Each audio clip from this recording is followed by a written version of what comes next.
Gerta daiteke, izena eta pasahitza sartzean, hemen nabigatzailean galdetzea ea gorde nahi dugun pasahitz hau. Non gordetzen dira pasahitzak? Ikusi baino lehenago, gauza bat, nabigatzailean zure izena, zure ikurra ez bada agertzen, beti nunka klikatu.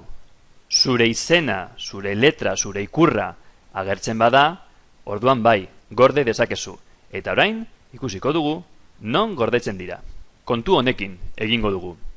Ikusteko non dauden nire pasahitzak gordeta, klikatu zure izenaren ikurrean, baina azpian dagoenean, ez goikoan, bi daude, hau da nabigatzailearen izena, eta behekoa da kontuaren izena.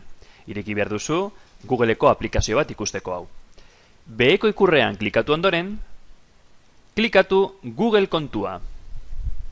Eta hemen, segurtasun atalean, azpian, daude pasahitz guztiak, gordetako pasahitzak. Klikatu. Segurtasunaren aldetik, galdetzen dizu berriro pasahitza.